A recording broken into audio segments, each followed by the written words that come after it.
You're in for a treat. This is part 2 of the show. And they are collaborative pieces. We have 2 collaborative pieces and 1 solo piece. Yay. You're very powerful. This collaboration is 2 goddesses from the Enchanted Goddess Creative Arts Collective here. I have Jennifer Harmon and Lucy Torres. Give them a hand.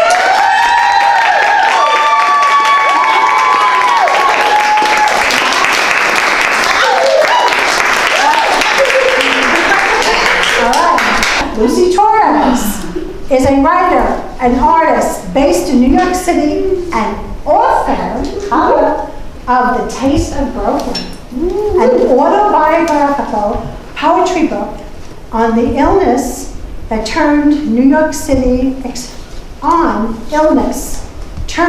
NYC experimental art show. Yeah.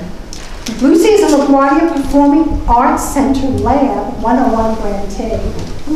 Wow. And has featured in the Inspired Words series, Queens Literary Festival, International Women's Artist Salon, and local project. Lucy is an unwavering women's rights activist.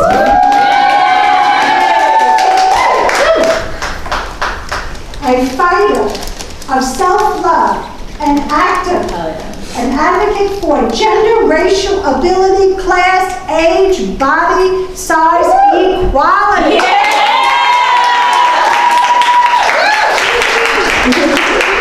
You can find her at lucytorres.co and on Facebook.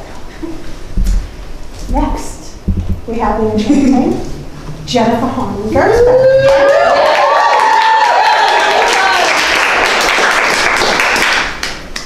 Jennifer Harmon Gersbeck grew up amongst the rose-colored deserts of New Mexico. Oh, yeah.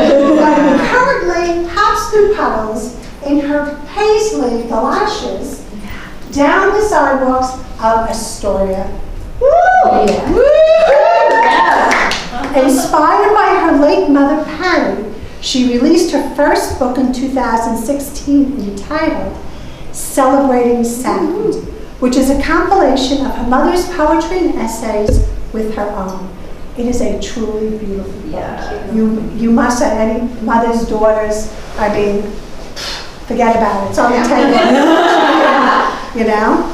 She works at a hair salon for curly-haired folk. Donated that $100 gift certificate. She dyed her own locks pink for a year before trying red with orange bangs. She is now back to being a blonde bombshell. Harmon asked her about this unique nickname her mom gave her. She and her new husband have 3 cats. The 3, a meow goes. She's a Facebook page. Named Jupiter, Yoda, and Zach. Zach knows many secrets of the world, but no one ever asks him. So without further ado, let me present this artist collaboration performance with Jennifer Harmon Gersbeck and Lucy Torres.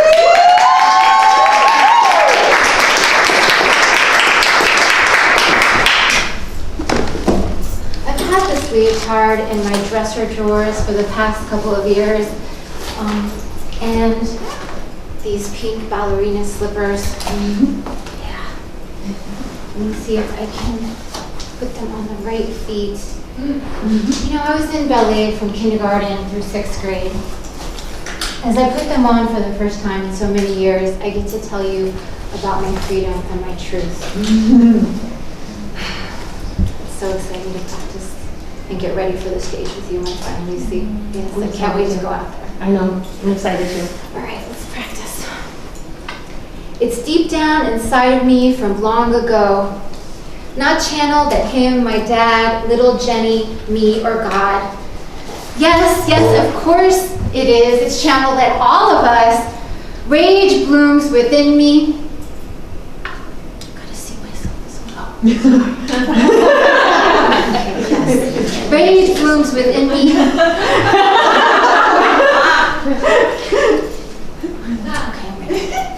I buried the anger in the desert. I did. I buried the anger in the desert and covered it with bright magenta flowered cactus, cutting my finger on the edge of the needles. Labeled myself average, chubby, unorganized. Fuck that. I am mesmerizing. Yeah! You know, it's interesting, Jen, that you say that, because when I was 3, I wanted to be a ballerina.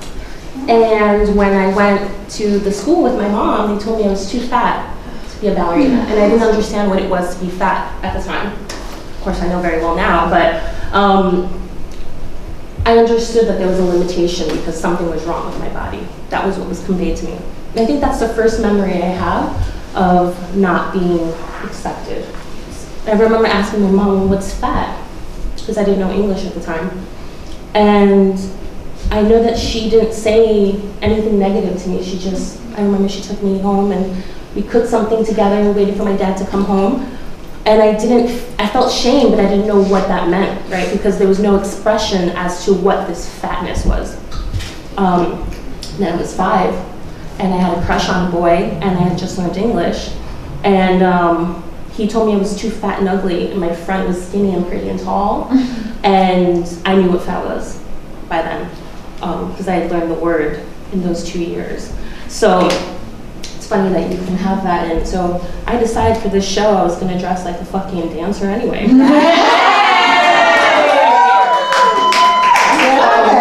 High five.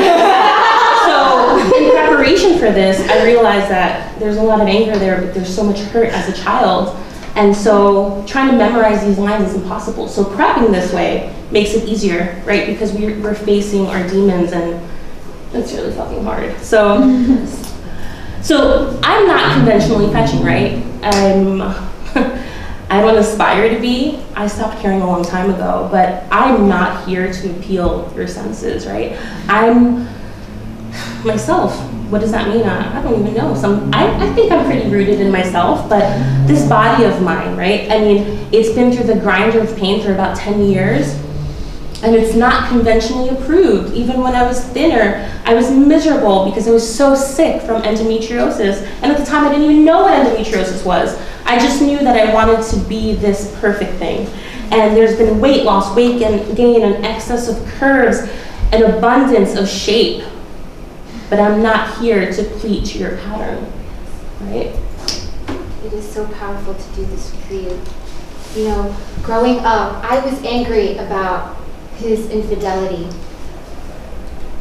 her blindness, my mom's blindness, what I couldn't control.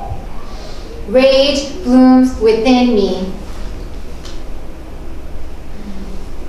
My eyes are camouflage, golden green swirl, metallic. My eyes are a bathtub to wash in, swimming in acrylic war paint that I roll over and over, and I'm covered in tattoos that only I can see. I soak in faith to relax my sore muscles. There are no secrets. Take all of me. I'm taking you. And I'm taking you. I'm taking you. You know, you say that, and I realize that we're not conventional in thought. I'm not conventional in thought. I mean, society has told me uncounted times, time and time again, that I'm different, that I'm too much and yet not enough somehow, simultaneously, that I'm an assault to the senses, but also not enough. And I just want to exist, but that's just somehow an assault to people. And I just realized I'm not here for your vitals, right? I'm not here to please you. So I've suffered from endometriosis for 10 years, and I had a pregnancy and a miscarriage. There was a lot of darkness after loss. And I've had painful surgeries that have changed my body. I've had countless iterations of my heart, time and time again. They're all end in raw breakage, right? And I realized that I can't memorize this stuff because it's in here, it's talking about it. So raw. There have been people who have been telling me disloyalties and dishonesties. They've been whispering in my ear, betrayal. And then there's this darkness of the soul that just fills the room, but it's the room of your life. It's a void. And there are scars that run deeper than skin and bones. And I just feel weary, and I feel tired, and I'm exhausted. And I feel like life has just served all of us in some capacity this uncooked dish of agony that can just overwhelm and break us to a point where we feel like we can't return. And I feel like my faith in humanity has been broken, if only for a little bit.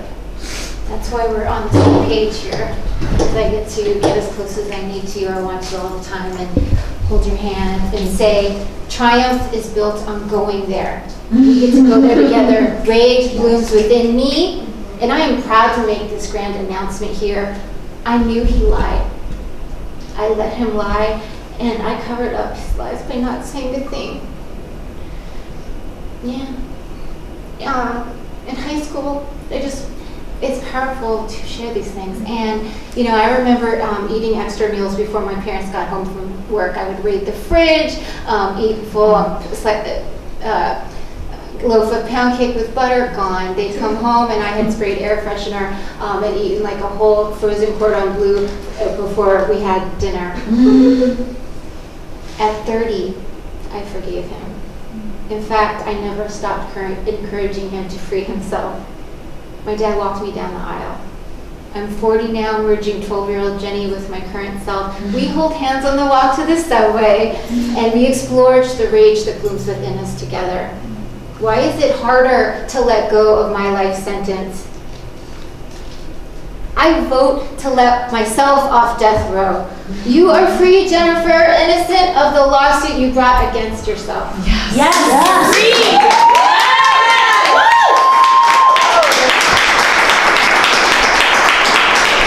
You're free, and I feel like I'm still stitching little by little. It's like a stitch by stitch situation, and I feel like I'm picking up these jagged shards, right? Because the brokenness is everywhere, and I do it with wonder now, right? Because I embrace the brokenness, I embrace the fractures, and I do it with resiliency and resolve.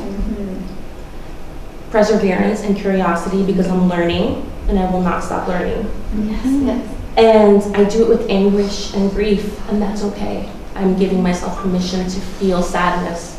Yes. And these fragmented echoes of who I was and who I am and who I will be, they reflect the sinew of myself. I'm repairing and renewing, and I'm a tailor. I'm a tailor. And I'm adapting and adjusting. I'm stitching and weaving a new sense of self every single day into the tenacious fabric that is me. And it's a unique vestment that I wear every single day. And I want that for you too. To be here together and to be honest and to look in the mirror and to say it all and to see it all, because every day is different. So some days we feel more whole than others. So I say also, fuck you. Fuck you. Fuck you. Right? Fuck you for hurting us. Fuck you for taking away my innocence, for putting me in the position to carry your secrets alive, for choosing not to tell her about your deception, for damaging my views of my body and my own sexuality. I was fast back then. I'd go to the Royal Arena every week. I would race, and I was a winner, man. I was fast, sideways, slanted, faster moving. Sometimes I fell, sometimes I didn't fall, and I won.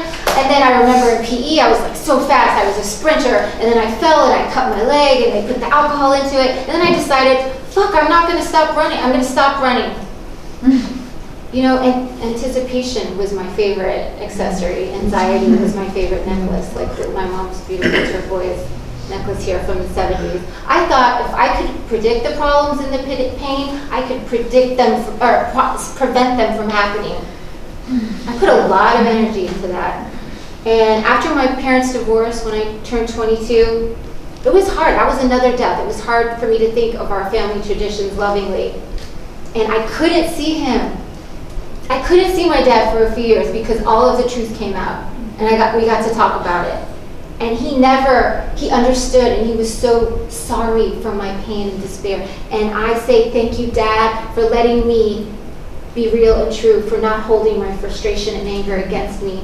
Thank you for never being away from me. We would share letters and emails and calls, and during that time, and he always encouraged me to tell the truth in my art. Yes. So I say the biggest truth is us being free, is us to know, letting go of judgment of ourselves, and we get to know it doesn't end. I get to keep these conversations going with my parents every day and with myself. Yes. We're talking to ourselves. Absolutely. So I have to tell you, I celebrate my body, and I say, I move daily to circle hips, celebrate this body, this temple.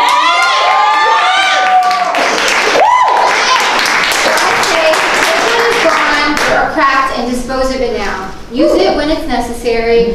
I carry the grief of the physical loss of my parents, but I continue these dialogues with them. I carry the grief in my cute Betsy Johnson purse with the yellow bow, and I tie my mom's polka dot scarf around my neck, and I dab our lipsticks, my assorted colors on my lips and cheeks. And guess what? I put the lid back on the lipstick. I remove my makeup at night. I brush my teeth. I make the bed, I go shopping, cook when you can. I take out the trash, I clean the litter box, I decorate the top of different surfaces, I behold the sparkle in my life, the sparkling earrings in my hand from Joan Rivers and my mom. And it takes time to care for yourself, you know? Yeah. So I say, honor the past poems, honor our truth, and then I put a pen next to my notebook in my bag, next to the pain and the grief, and it's not that heavy anymore. Yeah. It's really not. And maybe I put some gym clothes in there. Maybe I put some of my poems, whatever I'm in the mood for. And I say, you ready for this? Lay it on me. I will love more easily, forgive more readily, listen quietly, and quietly hear my thoughts. On impulse I will do and not wait to wish I'd done it. All things will not have thought before actioned. Unplanned, unworried, uncounted, unpacked, I will go. I will still cry and laugh and embrace and hide.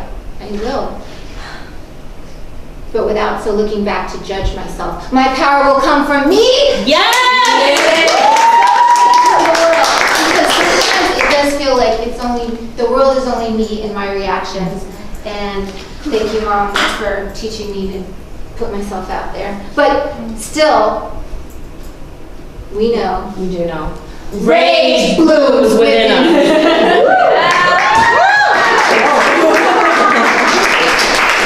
It's true. I have a lot of rage.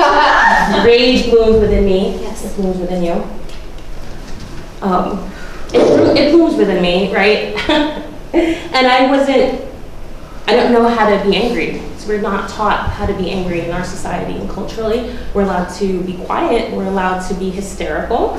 We're allowed to be all these negative things, but rage we don't know how to deal with. And so I sometimes see other people's rage and I say, you know what, that person's liberated, right? Yes. And there's been years of heartbreak and illness and an ever-changing body, this emotional labor that goes into being other, okay? It's this otherness that makes it so wearisome. I'm tired. I'm an insult to others because I'm round, but I'm also not round enough in certain circles because there's a fetish that's out there. So I don't meet the quota, or I meet too much of the quota, or I'm in between, or I'm not enough, or I'm too much, and I'm tired, right? Because this roundness is an insult because I simply exist. And I think that makes you feel so broken that the rage doesn't even come out the right way. Because you know it's there, but you can't get it out. So this is what I'm saying. I want you guys to hear it. Yes. Herein lies the essence of me, what I know is to be true. Through the harshness of a cruel reality that I'm strong enough to endure, unwavering in the face of pain, disillusion, heartbreak, regardless of fear, the harshness of the heartbreak and health failures. I'm still here. Okay, these challenges didn't strip me so much as they've given me the gift of discovery, the discovery of my resiliency, my tenacity, what could only be revealed through the obstacles that left the taste of broken in my mouth. You know, just to drop into that is so powerful. And to say, look at us, we're ballet dancers. Yeah, we put this out to the wall. Yeah, Ballet dance, Jennifer Dawn, focus and balance.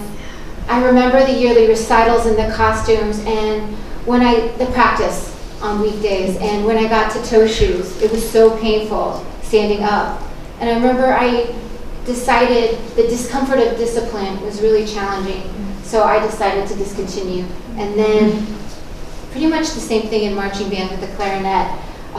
Goodbye preparation, hello lies about memorization, just saying I was going to do it and not doing it. And now I show up and I do it. And I was kidnapped at 12. I mean, really, that's what it felt like. I was held in a room, her freedom to make choices taken away. Still, a part of her escaped, flew, traveled, and shined. She grew, knowing the 12-year-old was still trapped inside. She drove her Geostorm, listening to I'm just a girl in the world with weird boys in the desert, while the teenager let the girl stay locked indoors. She didn't seek out adults or run to get help. She didn't. She didn't. She kept going. Well, it's interesting because I feel like I also locked a part of myself, but we always do that, right? And I feel like I'm always in situations where I feel like I have to explain myself, explain to people who are passive aggressive about things that have to do with my body that nobody really should be asking me about. Yes. And there are these inappropriate questions that are made simply because of my existence.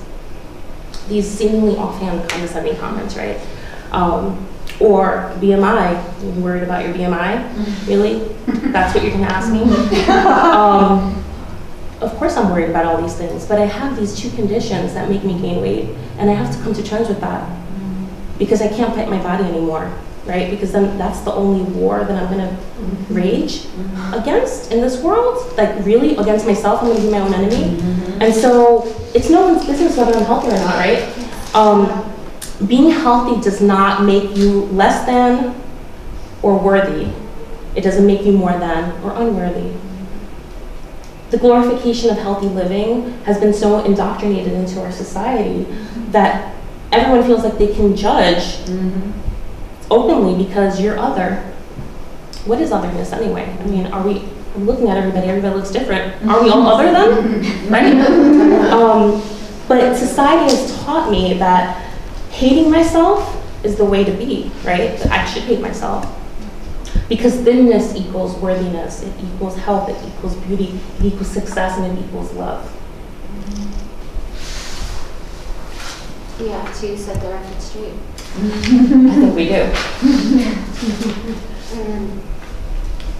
The story continues where she went to prom and got her tongue pierced. My mother loved that one, yes. She graduated in journalism and moved from Las Cruces to Belen. She wrote about school board and city council. She talked to bands coming to Albuquerque. At 22, she sat down with her mom and told her the truth about her dad's lies.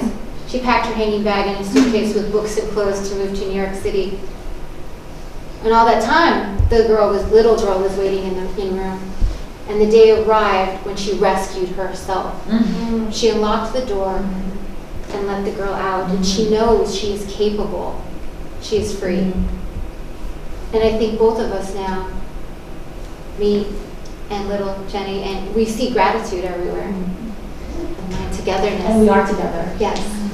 And this safe space, when we practice and we go through and we collaborate, made me realize that it's important to talk about something that I hadn't talked about openly. This is my first time talking about it, but it's important to talk about loss.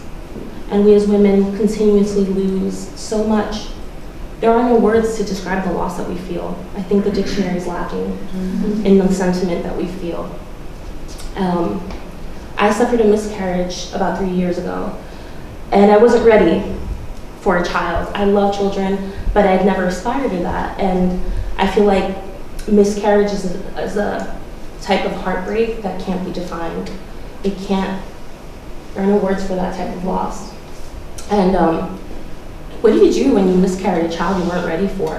What do you do when these different worlds start colliding and you really don't know how to navigate, but you're excited because you have this condition that has made you believe that you were going to be barren? And so, unbeknownst to me, I was pregnant at 33 with the love of my life at the time. And I was castigated by my ex-gynecologist now for having gotten pregnant because I was overweight, because I was on blood thinners, because I was on DBT, because I had a DBT and I was on blood thinners, and which is why I got pregnant to begin with, because they pulled me off the birth control pill, and you know, you can get pregnant off of it. Surprise. And that was hard, right? Because all around me, everybody's telling me that it's wrong clinically, but I was excited. I wasn't prepared for it, and I knew it was premature of us to do it, but I was deeply in love.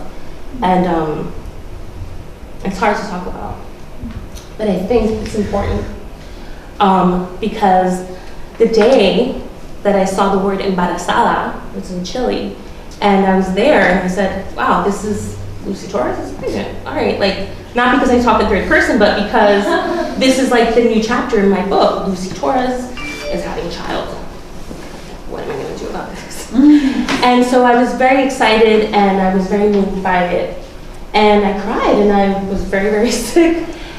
But when I went to my first sonogram, I was really excited. We were both really excited and we held hands, and the doctor told me that there was no child there anymore. It was a sac, but I had miscarried along the way, which would explain why I was so sick. And that was hard. That was really hard. I wasn't prepared for that. But it's taught me a lesson, right? Because the doctor told me that I would have to, I could just naturally miscarry the rest of my child, or they would have to perform some kind of surgery. And so a couple days later, I was in labor and I was delusional.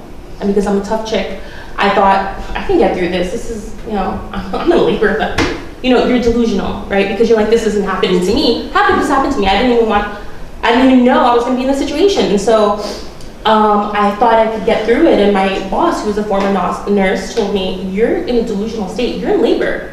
Like, this is not okay. And I was like, I'll walk it off. And this goes to show that the states that we're in, it's not that we can't trust ourselves, it's just that we go through so much pain and trauma that we keep going. We say, I'm gonna get through this, even if it's not the best way, even if it's not the most logical, even if it's hormonal, even if it's delusional, even if it's hysterical, we process to move forward. And so I went there and I had this procedure that made me feel like my sanity left me with the remnants of this child that I so deeply loved. And unfortunately, everything after that kind of spiraled out of control, and I had no sense of self, and I didn't understand who I was. My body changed. I had this round belly, but it was a home for this child that was no longer there. And I have a condition that's supposed to make me barren, and so since then I look like I'm pregnant all the time, and so it's a constant reminder of this child that I housed. I was a home for a child that no longer exists. And that's okay. It's okay because we all go through that type of pain. Maybe not as a miscarriage. We lose our parents. We lose our children when they're older. We lose our grandparents. We have a sense of loss and grief. And there's no comfort in that. There's no comfort in anything that anybody could ever say. That's why sometimes we feel like we're 72, and some days we feel like we're 12, and some days we're our current self, age. Yeah. Yeah. And sometimes I feel like I can't climb the stairs out of sheer tiredness and We have to say surrender. It's time to love ourselves and our bodies rather than fight or struggle. I agree. And embrace our fierceness and independence. So I kind of think we are sitting here in the discomfort. We are. This is very uncomfortable. I think you can notice that. But we embrace what we'll always have inside of us. Absolutely. Absolutely. And I feel like despite all of that, I'm still angry, right? But it's a good anger because I realize now the shape that I have is a result of all these circumstances. Whether I lose weight, I gain weight, I don't really fucking care anymore. Yeah. But we're allowed to take up space. We are all allowed to take up space. You are allowed to take up space. I wore this tutu, I'm allowed.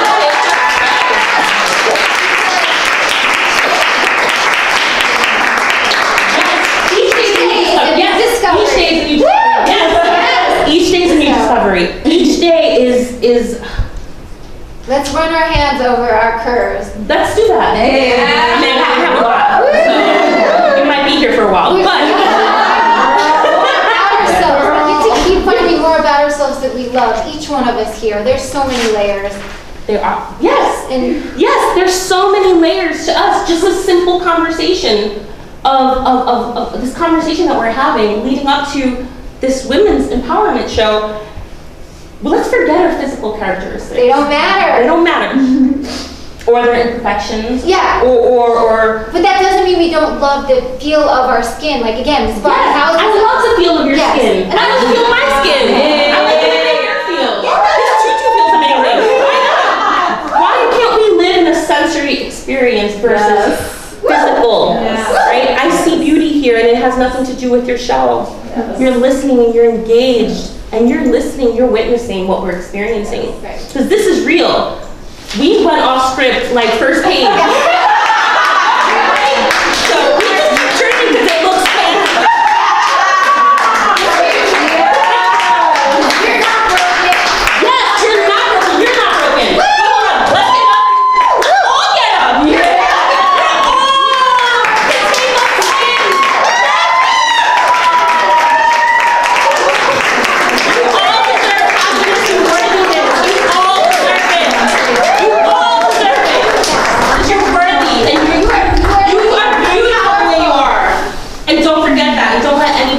Otherwise. Yes.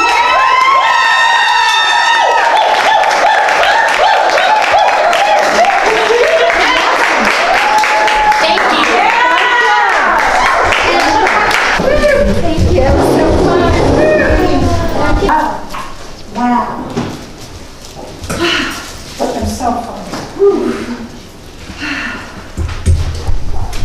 Thank you, Joan. We love you.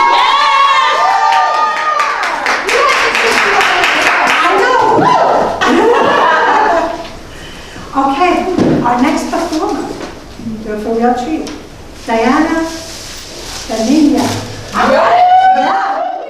Diana Benigno is a theater artist graduating this spring from Hunter College with her master's in theater. Her performances range from acting, singing, calligraphy. She's got the book tree there. You gotta check that out. She does some really sick work. I mean, so creative. Wow. Dancing and dramaturgic. She's performed in the Federico Lorca Blood Wedding, Shakespeare's Much to Do About Nothing, The Tempest, Richard III, Shanley's Doubt, the new Trinity Comics, a web series, and many others. She was a wicked Wonder Woman in Alabama. And many others in New York City and on Long Island. She grew up there where I grew up. It's like really amazing. Yeah, that's right. It's That's right. Yeah, it's incredible. She plays with puppets. Loves anything involving words and their intonations. Loves to experiment with art's profound ability to heal and teach. through softness, movement, awareness, and play. And she teaches yoga. And you can see she has an Etsy shop at the Book Tree Fair. And catch her on Facebook, Twitter, Instagram, all that. They have it like me.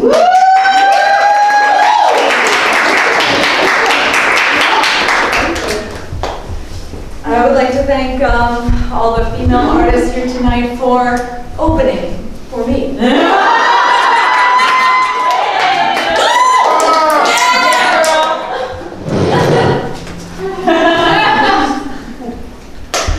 Is a hero. Just kidding, but did you see that? It was next, I figured out why it had to be somewhere. So, I would like to give you guys a little history lesson today on the female voices that have brought us all to this moment. Besides the female performers that we've seen tonight, I want to take you all back 4,000 years to southern Iraq. Have you guys ever heard of the artist Edwana? Anybody?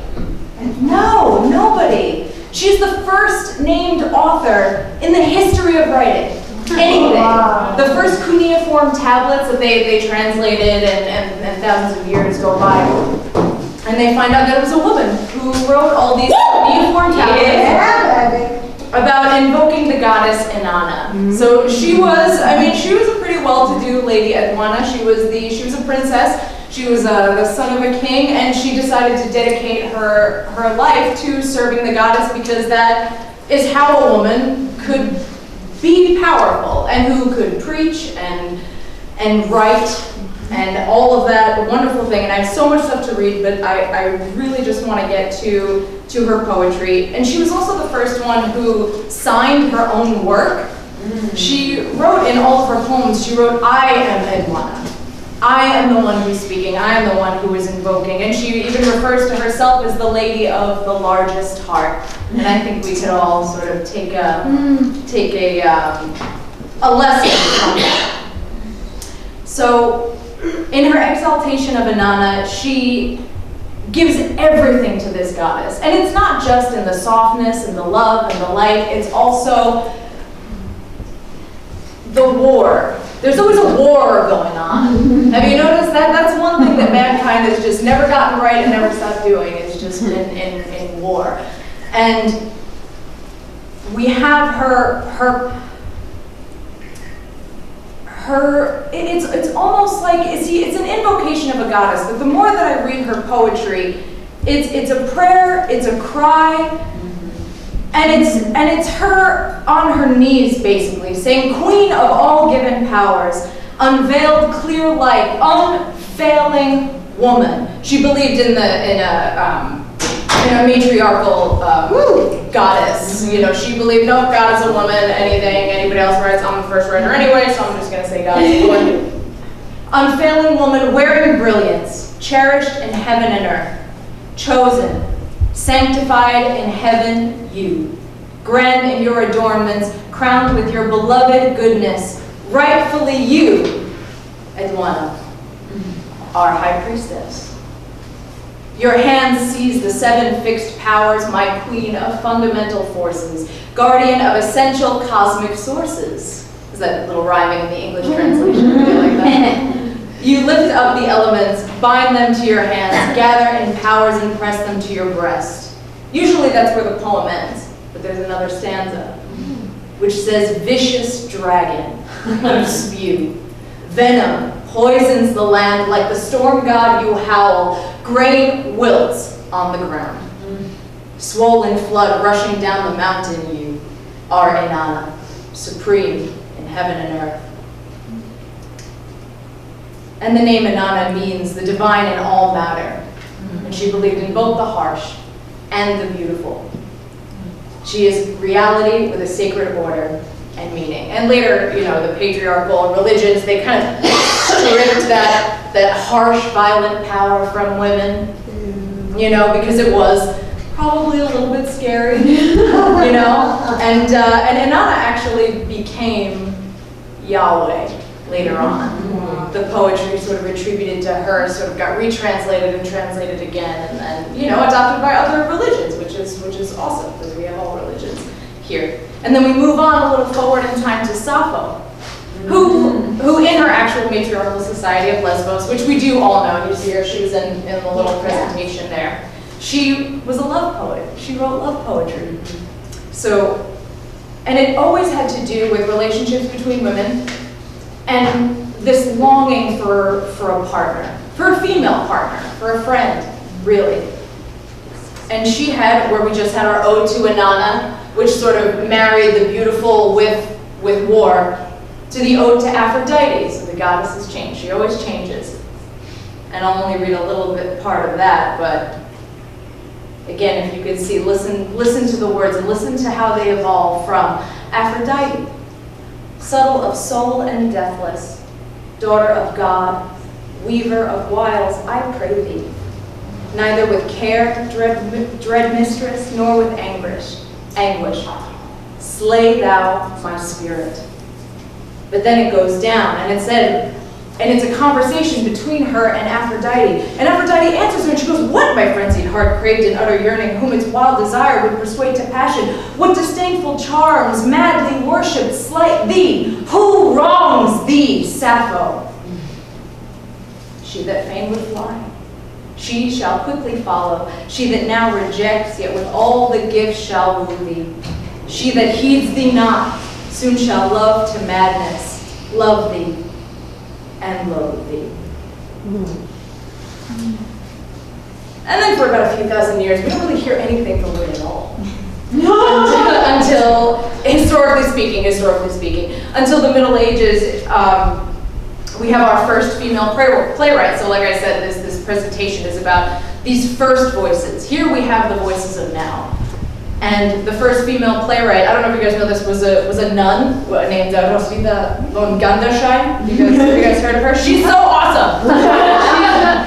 You look it up and it always say nobody knows if the plays were performed, but they clearly were. Like Reverend Mother clearly told her to write all these things because all of her heroes are virgins. They're all nuns, and they're all about. All of these plays are about.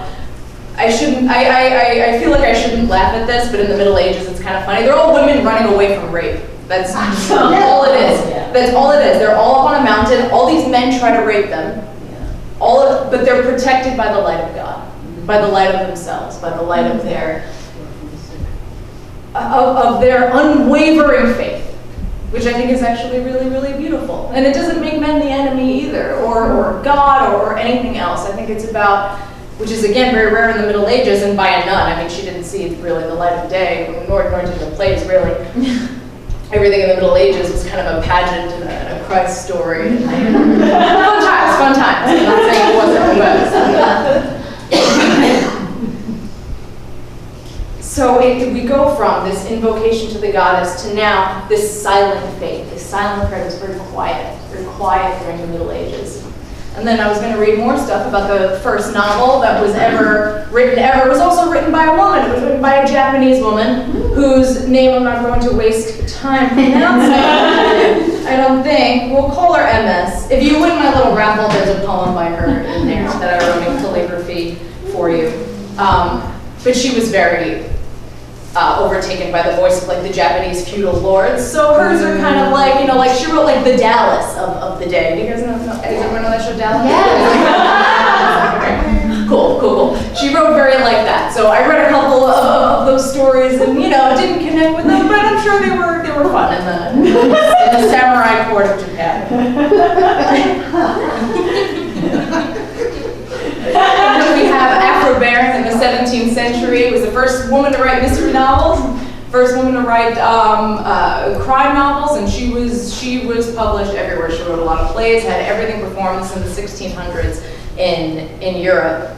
And then we got to jump 200 years in the future because I can't talk as fast as I can perform, and I don't even know if that makes sense. To this 20th century notion of identity. And we've seen it even here today.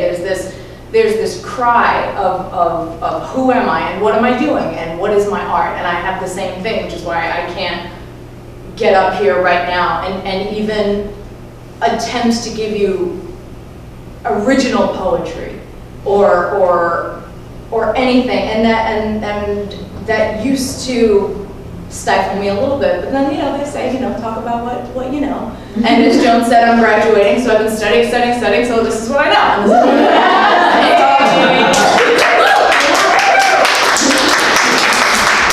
So we have, and who do we think of when we think of 20th century identity as far as a poet, as far as a writer goes? We think of, I know why the caged bird sings. We think of Maya Angelou. I don't have that. I have her others that I would like to read to you, because you all know that, and you all could listen to that on your way home. And she has 2 short poems. One of them, to celebrate Queens today, is called Awaking in New York. Curtains forcing their will against the wind, children sleep, exchanging dreams with seraphim. The city drags itself awake on subway straps, and I, an alarm, awake as a rumor of war, lie stretching into dawn, unasked and unheeded. And isn't that so like waking in New York? It's always a battle. You're always like ready, even if it's your alarm or whether it's the construction or the honk down the road, you're always up and ready for something.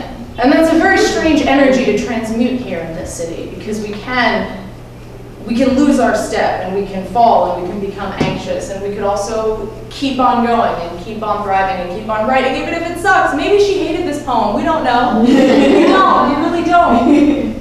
But I would like to close with something that she wrote, which is, she was also the first woman to give an inaugural address. Did you guys know that? For Bill Clinton. Did you guys know that? That was a cool little fact.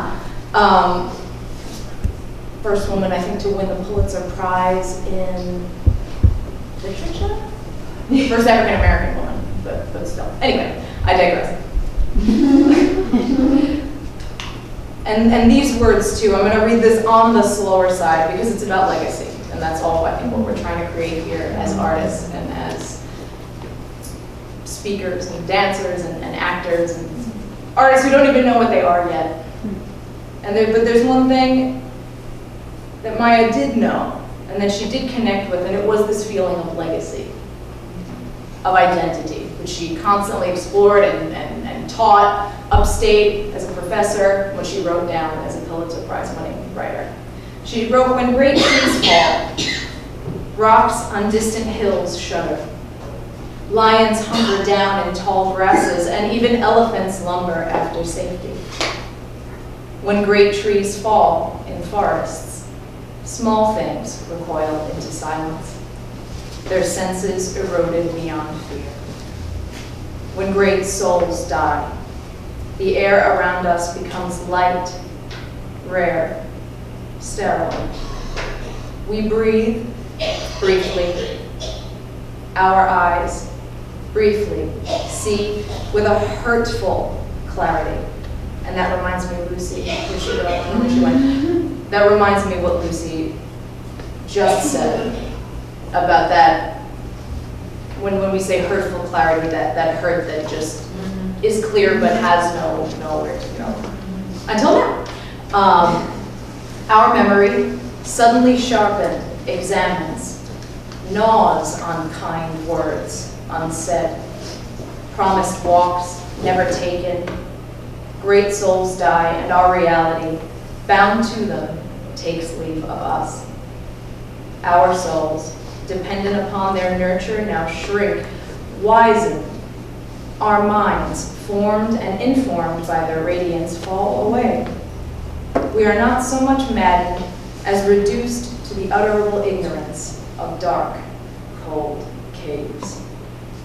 And when great souls die, after a period, peace blooms, slowly and always irregularly. Spaces fill with a kind of soothing electric vibration, our senses restored, never to be the same, whispered to us. They existed. They existed. We can be and be better, for they existed.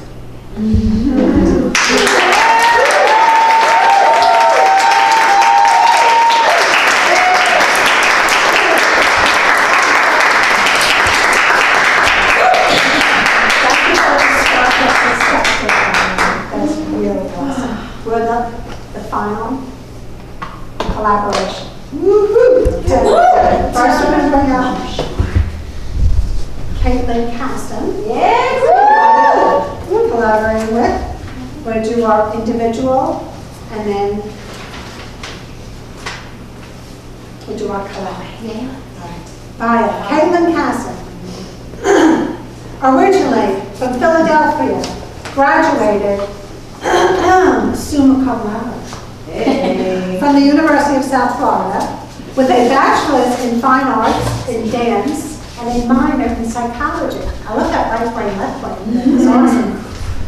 She's performed repertoire by distinguished artists Bill T. Jones, Doug Verone, and Tyler Bailey.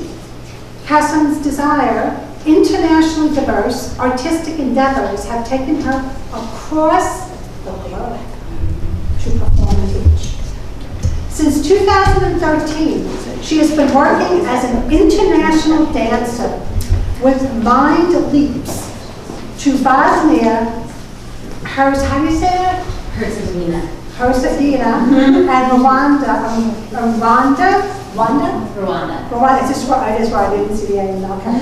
Rwanda. Most recently, she performed at the Muntu Arts Festival in Kigali, Rwanda. All right, woo.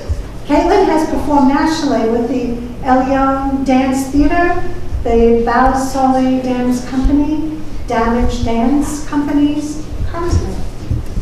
Caitlyn is based in New York City and dancing, with Ariel Rivka Dance and Troppy, and Matthew Westerby's company. You can catch her on a website, CaitlynCasson.com. It's a gorgeous website. Woo! So let's bring her up for her dance. Woo!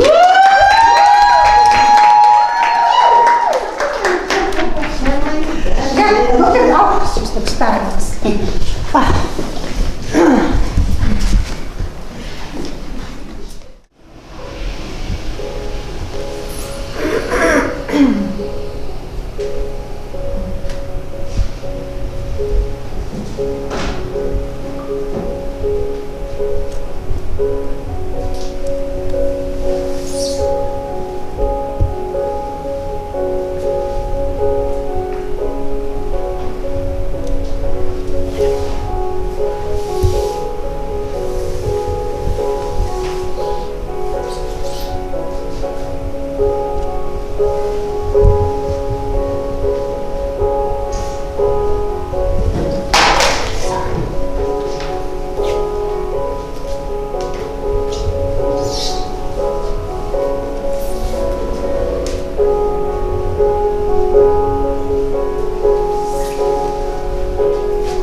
all, thank you for getting me in a room once a month with 4 amazing goddesses, 2 in tutus, a tutu crew, and a violin, and a quiet but very powerful mouse. She's a doll, she's a doll. But anyway, here is the head goddess in charge. Joan Becht Willette, aka the Enchanted Goddess, is a writer, educator, curator, host, and the creatrix of the Enchanted Goddess Project, a literary creative arts series, which hosts creative workshops, performances, and hosts a monthly interdisciplinary artist workshop series, the Enchanted Goddess Creative Arts Collective. Some of her work has been published in the Newtown Literary Journal, Siren Magazine, Silver Birch Press, and These Winter Months Anthology. She was also featured in the NYC Poetry Festival, Queens Lit Fest, Canvas of Words, Inspired Words, Risk of Discovery, Nature of the Muse, and Boundless Tales. Yes! Yes! Joan has been featured on New York One and QPTV's telecast, The World of Arts and the Artist Space, produced by Maria Cora Fernandez, and Power Women of Queens, produced by Lucia Dragos. Yes. Joan has also curated, hosts several Celebrating Queens women artist performances at QCA. She has been featured in local newspapers, the Queens Gazette, LIC Journal, Queens Tribune, and the Queens Chronicle, and in the Huffington Post. Yes. Joan recently read her published work, Paradise Found in Socrates Park, at Socrates Sculpture Park for Five Boroughs Story Project, LIC Astoria Love Letters, last summer. She was awarded a Queens Art Intervention Grant by RPGA Studios and was commissioned for the Hestia Project, a public arts project at Socrates Park. The Hestia Project was featured earlier this year at Queens Museum, along with 12 other QAI grant awardees. Joan is currently writing her first book. Hell yeah. Yes. Hell yeah, Enchanted Goddess of Queens. She has also just been awarded an artist residency with SU CASA Grant Award 2018 from Queens Council. Yes. Her website is joanbeckwillette.com. Ladies and gentlemen, Joan Becht.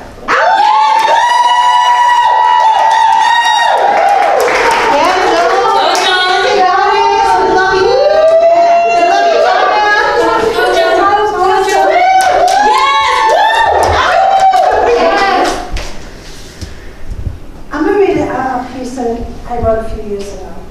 It's like kind of a historical piece of my life through the decades.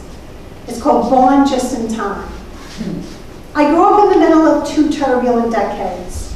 The formative years embedded with the 1950s homespun values of what a woman's place should be, and the turbulent 1960s where the proverbial shit hit the historical fame. The world turned upside down by revolutionaries such as Dr. Martin Luther King, John F. Kennedy, Gloria Steinem, Betty Friedan, just to name a few. No one sat in their assigned seats or roles anymore. The civil rights movement and the women's rights movement marched together courageously into the 1970s, turning the world on its head and my life upside down. My mother told me a woman's place was in the home. Virtues extolled were domestic engineering, social demureness, and modesty at all costs. Men needed to be taken care of because they were the breadwinners. I was to keep my legs closed, smile and agree with my dates, and hunt down a good provider. That's what I sent you to college for, my mother said, when I showed her that I was on the dean's list in college. WTF. I knew the secret. As a young girl, I already knew that I was being fed a line of bullshit. Long before the Feminist Manifesto was out. I raged against the inequities as a girl. Why can't females run and own companies? Why can't females live on their own out of marriage like males? Mary Tyler Moore was considered a revolutionary during that time. She threw that I wanted to be Barbara Eden in I Dream of Jeannie. She had magic going on. Or Linda Carter in Wonder Woman. I was so busy with chores and caretaking of 7 siblings, going to school, working part-time, that this didn't look like domestic bliss to me. Why couldn't I have a paper route, like my brothers, or join the baseball league? Why was it that "it's a boy" was more loudly proclaimed than "it's a girl"? Better luck next time. At the birth of a child. I didn't want to be tied down or tied up in a predetermined cultural expectation. I knew this at 7 years of age. I always knew that God was a woman too. The divine feminine spoke to me in the trees, skies, flowers, oceans. There were fairies and angels and saints all around. I was also fascinated with St. Joan of Arc, my namesake, for kicking ass and standing by her divine female rights to her intuition and divinity. I stand. Yes. With this scar on my face that I will wear as a badge of honor marching into life. Because we all suffer, inside, outside, we overcome, we create.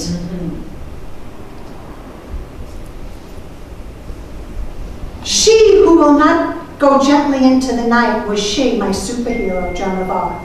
I had to keep these dangerous thoughts of equality and freedom underground at that time, especially when I entered my teen and young adult years.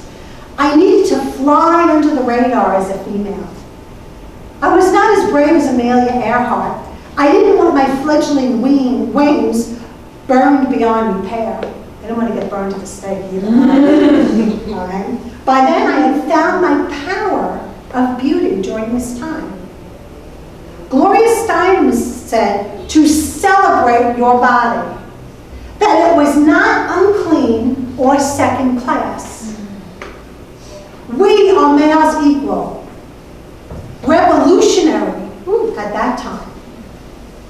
Sex, drugs, and rock and roll ruled the day, and so I reigned. My mother was horrified. She was shocked by me wearing pants to work for my high school graduation. Seriously? Instead of a dress, or going braless. I was a size, a size 5 at the time. I mean, seriously? Wearing mini skirts, crop tops, and platform sandals. Remember candies? And they're all back in style now. Go figure, this crop top queen there. I now traveled off Long Island. Because I grew up in Long Island, very sheltered, very segregated. Got on a bus down Merrick Road and into Queens to St. John's University. And I collected a rainbow of friends, lovers, and experiences. I felt trapped in a time warp between the good girl and do as you're told, and you will be taken care of in a sheltered existence, and you've come a long way, baby. Freedom of choice, reproductive rights, career paths, financial freedom, and marital status options. Wow. I was the first female in my family to graduate college. Hey. And this was after doing that while I was having my trooper brothers and sisters. How big my mother, 7 siblings. That's a lot. I knew I had options and I intended to use them, and I did. I had it all. I moved out of my family house, and for 7 years, I was unmarried to my mother's horror. I lived in an apartment in Queens while working in Manhattan, taking a master's degree at night, became a special educator before I married my African-American boyfriend and gave birth to a glorious girl. I knew it was, my family knew it was a new day. I savored the full array of options.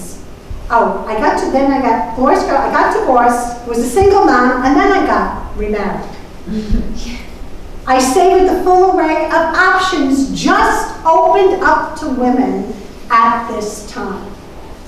I bought my own car and condo, not afforded to by my mother's generation,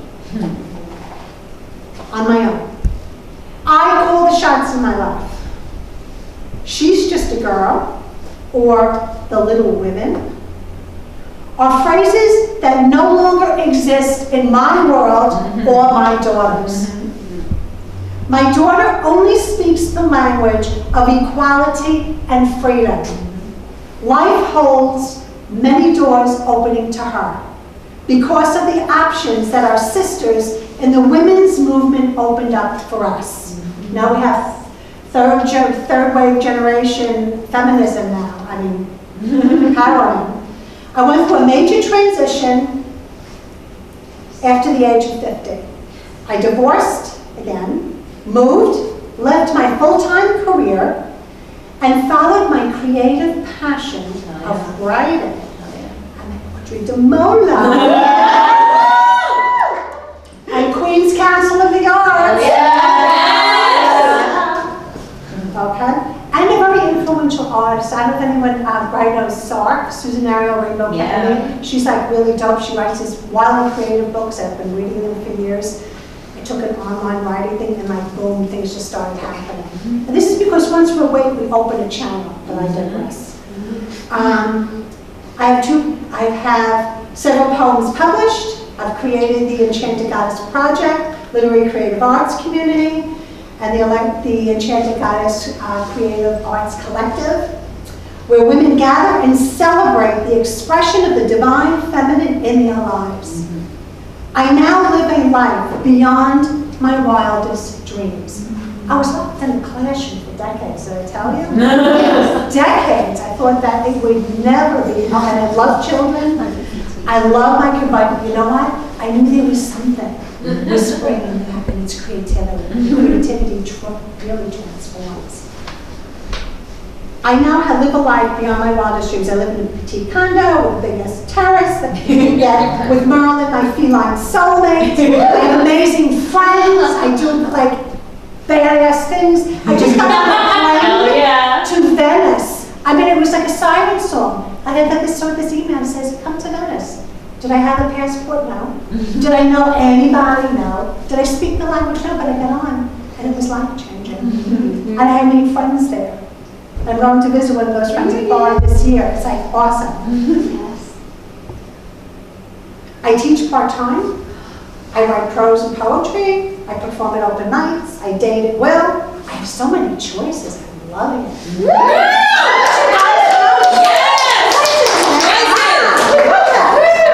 Okay, I have so many loving and loyal friends and creatives that support my journey.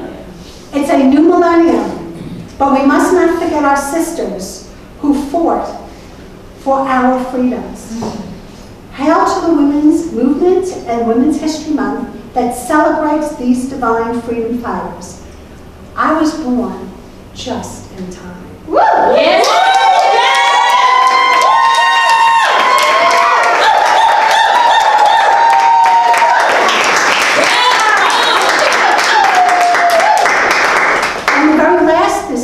short part is our collaboration. I have the wonderful Caitlyn Casson.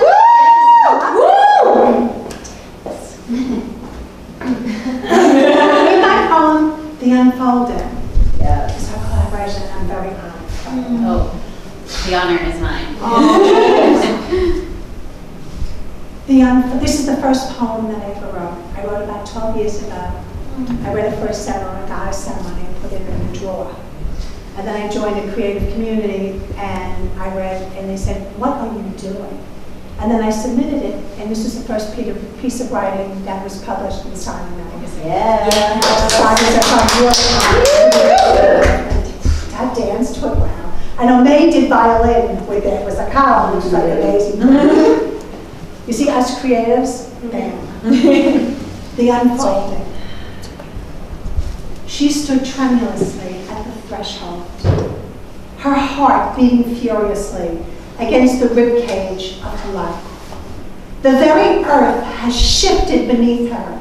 Nothing will ever be the same again. The magic of creation of her dreams has been activated.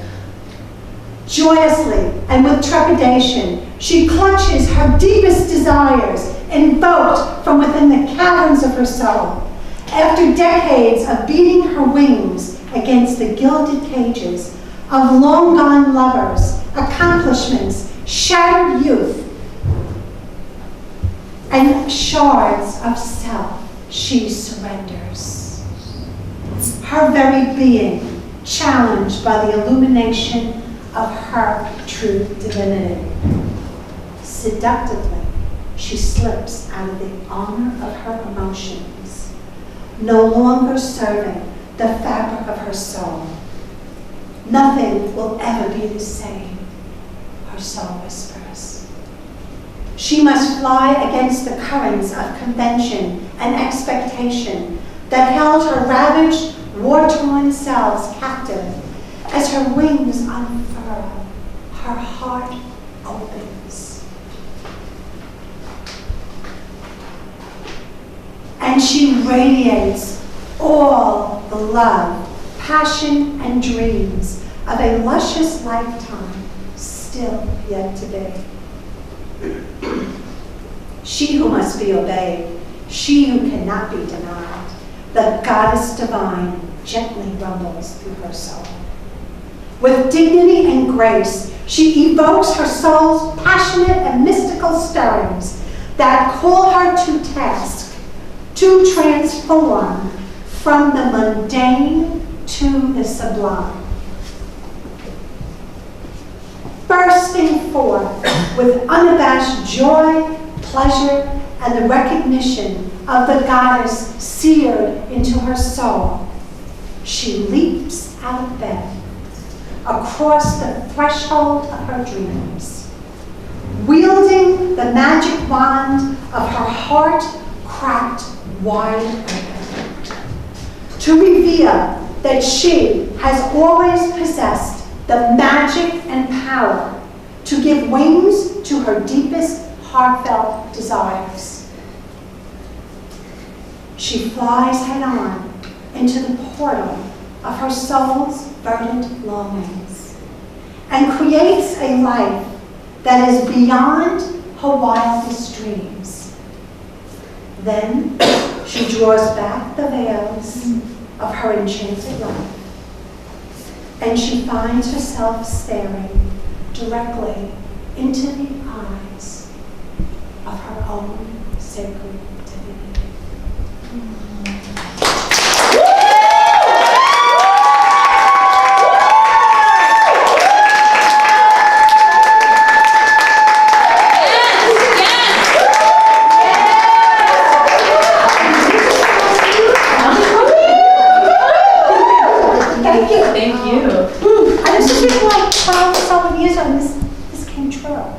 The power of art. Well, that's what I do now. You got to see that. Bravo!